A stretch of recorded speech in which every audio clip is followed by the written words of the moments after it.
আসসালামু আলাইকুম। কেমন আছেন দোস্তগণ? আশা করি সবাই ভালো আছেন। তো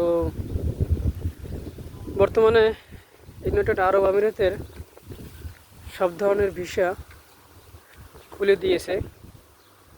তো এখন যারা বাংলাদেশ থেকে আসতে চান, তারা যাদের যেভাবে পরিচিত এবং কাছে যে রকমের এজেন্সি বা মাধ্যম আছে যোগাযোগ করতে পারেন। বর্তমানে visit visa, family visa, employment visa, high professional visa এবং ডাইরেক্ট বাংলাদেশ থেকেও আপনি কোম্পানির সাথে যোগাযোগ করে আসতে পারবেন। তো এর জন্য আপনার ঢাকাস্থ যেসব এজেন্সি আছে তাদের সাথে যোগাযোগ করতে পারেন এবং যাদের আত্মীয় স্বজন বা পাড়া প্রতিবেশী পরিচিত আছে তারা এখন যোগাযোগ করতে পারেন।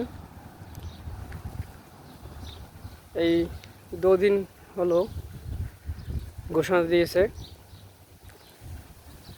যে বাংলাদেশ থেকে এখন ভিসা, সব রকমের ভিসা খোলা।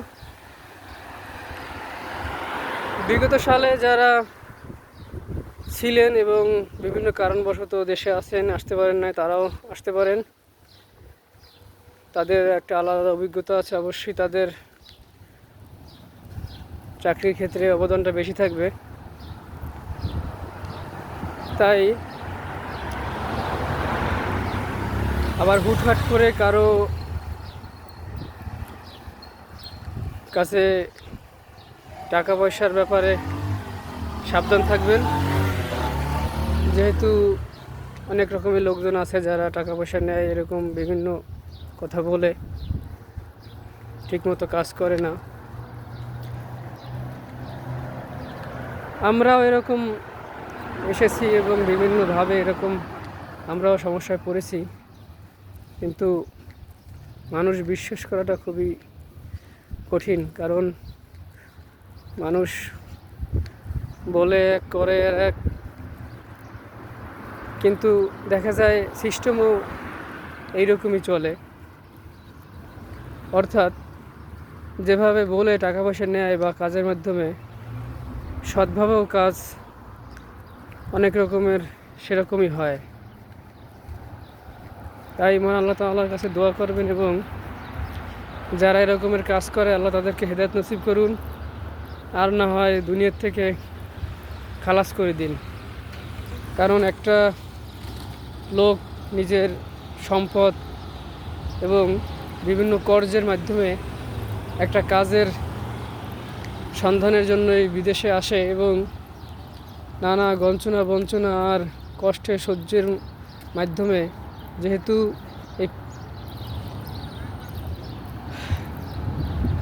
এই মধ্যপ্রাচ্যের বেশিরভাগ এলাকা বছরের গরম আর বিভিন্ন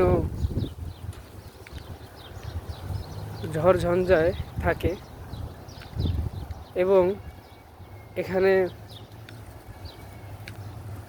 আইন কানুন মেনে চলা লাগে। অর্থাৎ একটা বাসে উঠলেন, একটা ট্রেনে উঠলেন বা গাড়ি ঘোড়ার ক্ষেত্রেও যদি কোনো মিসআন্ডারস্ট্যান্ডিং হয়ে থাকে তাহলে জরিমানা দিতে হয়, কিন্তু জরিমানাও অনেক বেশি, যেটা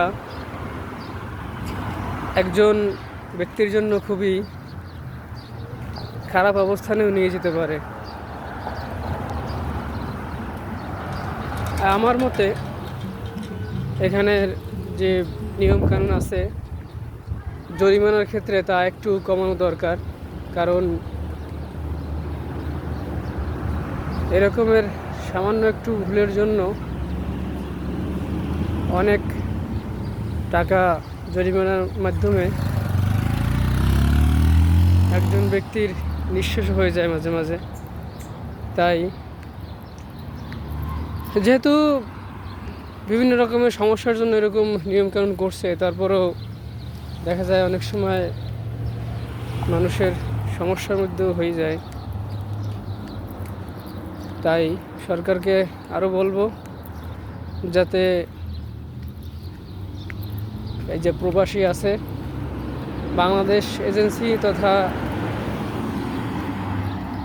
এই ইউনাইটেড আরব আমিরাতের এজেন্সি সকলের দৃষ্টি আকর্ষণ করছি, তারা যেন আরও ভালো পদক্ষেপ গ্রহণ করে, যাতে করে যারা এখানে কাজ করতে আসে তাদের আরেকটু সুবিধা ভোগ করে, স্বাচ্ছন্দ্যে কাজ করতে পারে এবং অর্থ উপার্জনের মাধ্যমে পরিবার নিয়ে তথা দেশের কল্যাণে এগিয়ে আসতে পারে।